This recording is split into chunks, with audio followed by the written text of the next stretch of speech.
Hey guys, welcome to my YouTube channel study with Dev Bhoomi. Friends, आज हम लोग इस वीडियो में डिस्कस करेंगे सामान्य हिंदी मॉक टेस्ट पार्ट 42।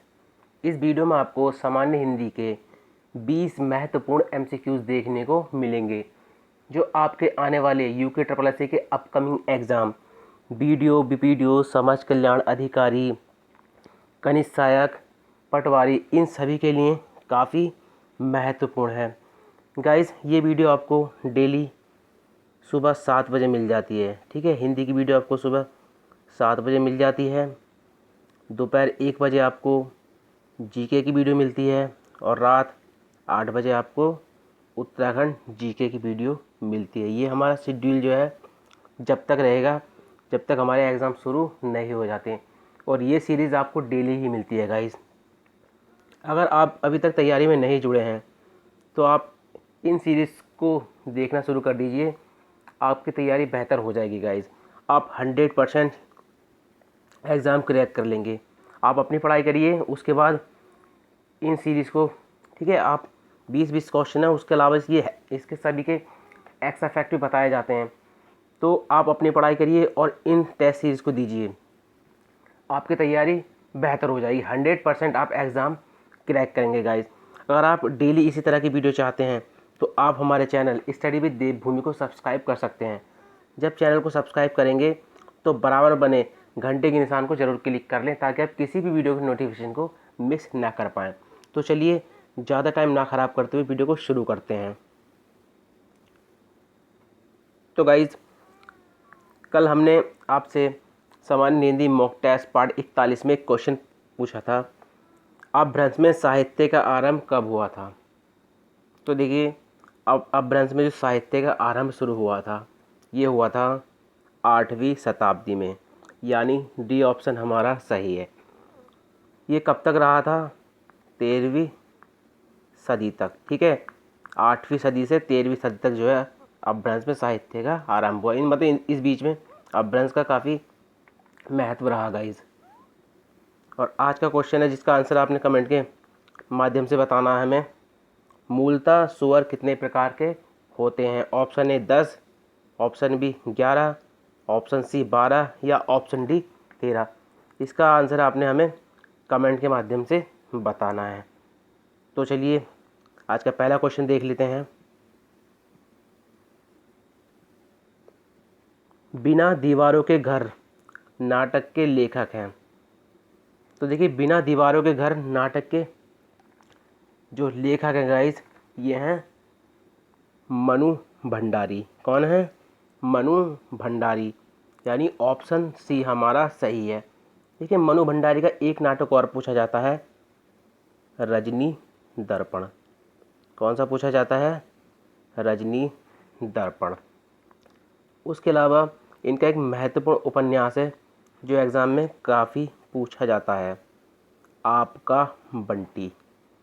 ठीक है, ठीक है, आपका बंटी, ये इनका उपन्यास है जो काफ़ी पूछा जाता है। उसके अलावा एक अदर है महाभोज, ये भी इनका उपन्यास है। 1 इंच मुस्कान, ये महत्वपूर्ण है गाइस जो मैं बता रहा हूँ आपको। 1 इंच मुस्कान, ये भी इनका उपन्यास है। अगला क्वेश्चन है, सुमित्रा नंदन पंत की अंतिम छायावादी काव्य कृति है। Very very most important question है गाइस ये।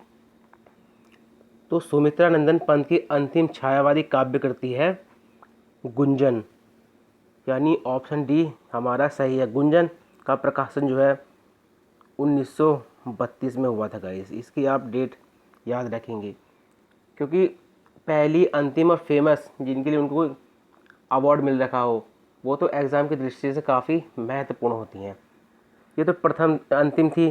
इनकी प्रथम छायावादी की बात करें, कौन सी रचना थी? ठीक है, इनकी प्रथम छायावादी काव्य कृति की बात करें तो ये थी उच्छ्वास। कौन सी थी?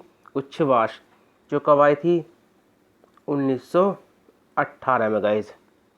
और ये सारी कृति जो है छायावादी, ठीक है, छायावादी काव्य कृति हैं। अगला है, 3 लोक से मथुरा नारी का अर्थ है। 3 लोग से मथुरा नारी, इसका अर्थ होता है गाइज ज़रूरत से ज़्यादा बड़ाई करना, यानी ऑप्शन सी गाइज हमारा सही है। अगला क्वेश्चन है,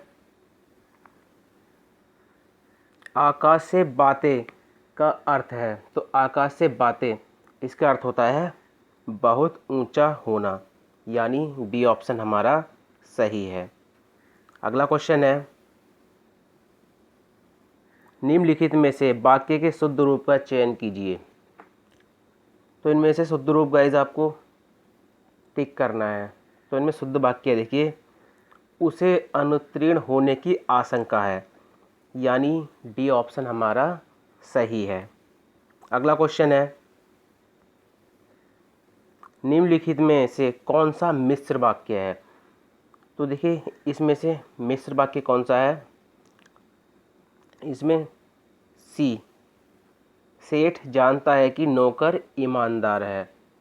अब इसमें देखिए मिश्र वाक्य पहचाना कैसे, हमने आपके दिमाग में क्वेश्चन आ रहा होगा, इसमें था की, ठीक है।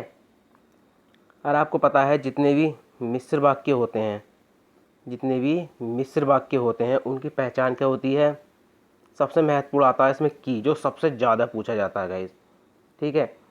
उसके अलावा होता है जो, क्योंकि, जो सबसे महत्वपूर्ण है, मैं वही आपको बता रहा हूँ जो जो पूछे जाते हैं, ठीक है। ये तीनों सबसे महत्वपूर्ण है ट्रिक को इसको पहचानने के।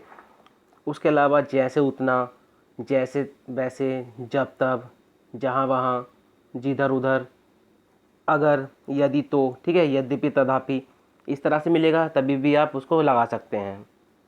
अगला क्वेश्चन है, यह फाइल प्रबंधक तक पहुंचाओ, अर्थ के आधार पर वाक्य है। तो देखिए यह फाइल प्रबंधक तक पहुंचाओ, तो हम किसी को क्या कह दे रहे हैं, एक आज्ञा, ठीक है, क्या दे रहे हैं हम उसको, एक आज्ञा। तो ये कैसा है, आज्ञावाचक वाक्य। अब देखिए जो आज्ञावाचक वाक्य होते हैं, जिन वाक्यों से आज्ञा, प्रार्थना और उपदेश का ज्ञान होता है, उन्हें आज्ञावाचक वाक्य कहते हैं। अब जैसे मोहन तुम बैठकर पढ़ो, तो हम किसी को क्या क्या कह रहे हैं, एक आज्ञा दे रहे हैं कि मोहन तुम बैठकर पढ़ो। हम उनको एक बात कहें कि बड़ों का सम्मान करो, तो हम उनको क्या कह दे रहे हैं, एक उपदेश कि बड़ों का सम्मान करो। तो इस तरह से आप इनको पहचान सकते हैं। अगला क्वेश्चन है, बचपन और जवानी के बीच की अवस्था के लिए एक शब्द है। तो बचपन और जवानी के बीच की अवस्था जो होती है उसको क्या बोलते हैं गाइज, वयः संधि। क्या बोलते हैं उसको, वयः संधि। ये क्वेश्चन काफ़ी गलत होते हैं गाइज, बहुत ज़्यादा है, ठीक है, क्योंकि ऐसे लगते हैं कि इसमें जैसे नवयुवा सही होगा, वयस्कता सही होगा, ठीक है। तो इनको पहले पढ़ें आप और आराम से सोचें, उसके बाद लगाएं। तो बचपन और जवानी के बीच की अवस्था के लिए जो एक शब्द आता है वो आता है वयः संधि, यानी हमारा सी ऑप्शन सही है। अगला क्वेश्चन है, विपत्ति का विलोम शब्द है। तो गाइस देखिए विपत्ति का जो विलोम शब्द होता है वो होता है संपत्ति। क्या होता है, संपत्ति। अब इसमें से 90% लोग जो है वो आपत्ति टिक करते हैं गाइस, वो सीधा विपत्ति का एकदम से आपत्ति टिक करते हैं, लेकिन विपत्ति का जो होता है वो विलोम शब्द तो संपत्ति होता है गाइस, ये याद रखेंगे आप। अगला क्वेश्चन है, नगर का पर्यायवाची शब्द, देखिए गाइस ये नागर है। अब ठीक है, इसको थोड़ा ये गलती हो गई है यहाँ पे, ठीक है। नागर का पर्यायवाची शब्द क्या है गाइस, तो ठीक है, नागर जो है ये किसका पर्यायवाची होता है, तो गाइस ये होता है चतुर का। किसका होता है, चतुर का। अब चतुर के अन्य पर्यायवाची देखिए कौन कौन से जो महत्वपूर्ण है आपको पूछे जाते हैं, निपुण, जो हमको याद होता है, निपुण सबसे महत्वपूर्ण जो आता है एग्जाम में, जो लगता ही नहीं कि निपुण का होगा, विग, ठीक है, विग। कुशल आप जानते हैं, दक्ष आप जानते हैं, एक होता है प्रवीण, ये भी चतुर का होता है, ठीक है। योग्य, पटु, आप बाकी तो समझ जाएंगे, लेकिन ये विग, प्रवीण, पटु और नागर ये आपको याद रखने पड़ेंगे गाइज। अगला क्वेश्चन है, निम्नलिखित में विकारी शब्द कौन सा है। तो निम्नलिखित में से विकारी शब्द कौन सा है। तो विकारी शब्द क्या होते हैं गाइस, जिसमें लिंग वचन के आधार पर जो है मतलब शब्द जो है वो चेंज हो जाता है। अभी आज को आप आजे आजो नहीं लिख सकते, यथा को यथे यथो नहीं लिख सकते, परंतु को परंते नहीं लिख सकते, लेकिन लड़का को आप लड़के कर सकते हैं, लड़कों कर सकते हैं। तो इसमें कौन सा वाला होगा, लड़के लड़का, ठीक है, डी ऑप्शन, ये विकारी शब्द है गाइस। अगला क्वेश्चन है, अविकारी शब्द होता है।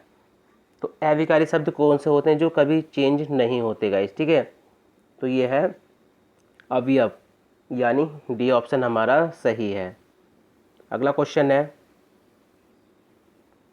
गरीबों को वस्त्र दो वाक्य में कारक है, ठीक है। इसमें कारक बताना है गाइस। तो इसमें को आ रहा है, ठीक है, इसमें कौन को आ रहा है ना ये। तो ये किसकी पहचान होती है, कर्म कारक की। किसकी पहचान होती है ये, कर्म कारक की। अगला क्वेश्चन है, चिड़िया आकाश में उड़ रही है, इस बात में उड़ रही क्रिया किस प्रकार की है। तो देखिए, चिड़िया उड़ रही है या आप चल रहे हैं गाइस, तो कोई काम थोड़ी ना कर रहे हैं, काम उसमें या तो आप कोई काम कर रहे हो, ठीक है। तो इसमें उड़ रही है, ये एक अकर्मक है, ठीक है, अकर्मक क्रिया, यानी ये ऑप्शन हमारा सही है। अगला क्वेश्चन है, निम्नलिखित में से तत्सम शब्द है। तो इसमें से आपने तत्सम शब्द जो है वो छांटना है। तो देखिए, जो जो ये एक क्या है, तत्वभ है गाइस। क्या है ये, तत्वभ है। नॉन, ये तत्वभ है। सी जो है मृत्तिका, ये तत्सम है। ये क्या है गाइस, ये तत्सम है, ठीक है, तत्सम है ये। और मकड़ी भी तत्वभ है। अगला क्वेश्चन है, मौसम किस भाषा का शब्द है। तो मौसम जो है गाइस, ये अरबी भाषा का शब्द है, यानी ए ऑप्शन हमारा सही है। अगला क्वेश्चन है, धुंधला शब्द में प्रयुक्त प्रत्यय है। तो देखिए, धुंधला शब्द में प्रयुक्त प्रत्यय जो होगा ये होगा, इसको जब संधि विच्छेद करेंगे तो धुंध प्लस ला, तो पहला उपसर्ग होता है, बाद वाला प्रत्यय होता, तो ला। सी ऑप्शन हमारा सही है। अगला क्वेश्चन है, बाल का स्त्रीलिंग है। तो बाल का जो स्त्रीलिंग होगा वो होगा बाला, यानी सी ऑप्शन हमारा सही है। अगला क्वेश्चन है, बुंदेली किसके अंतर्गत आती है। तो गाइज, बुंदेली जो आती है ये आती है पश्चिमी हिंदी के अंतर्गत। किसके अंतर्गत आती है गाइज, ये सॉरी,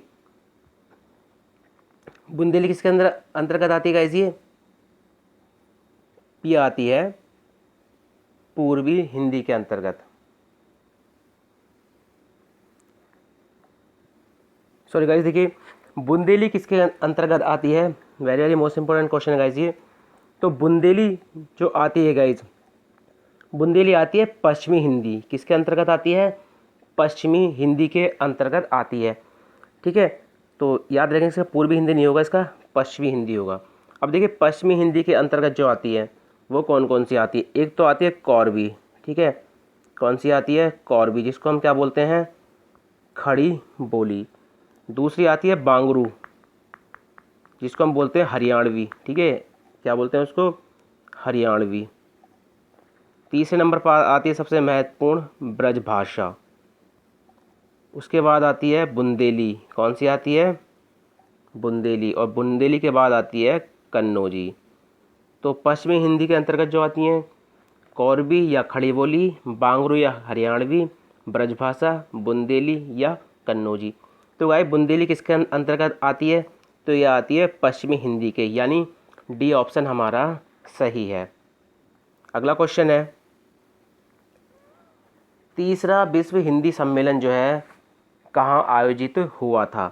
तो गाइस, तीसरा विश्व हिंदी सम्मेलन जो आयोजित हुआ था ये आयोजित हुआ था नई दिल्ली में, यानी ए ऑप्शन हमारा सही है। अगर फुल डेट की बात करेगा तो 28 से 30 अक्टूबर 28 से 30 अक्टूबर 1983 में हुआ था गाइस ये। तो ये थे आज के 20 महत्वपूर्ण क्वेश्चन जो आपके आने वाले एग्ज़ाम में आपकी काफ़ी महत्व कर सकते हैं। अगर गाइस आप इस सीरीज़ को सभी सीरीज़ को देखते हैं ना, सुबह 7 वाली हिंदी वीडियो, दोपहर जीके की 1 बजे वीडियो और रात को 8 बजे आप उत्तराखंड जीके की वीडियो, तो आप पेपर तक अपनी तैयारी को काफ़ी बेहतर बना सकते हैं गाइस। अगर आपको वीडियो 1% भी अच्छी लगती है तो वीडियो को लाइक करें, कमेंट करें और वीडियो को ज़्यादा से ज़्यादा शेयर करें। तो चलिए मिलते हैं अपनी नेक्स्ट वीडियो में। Thank you for watching.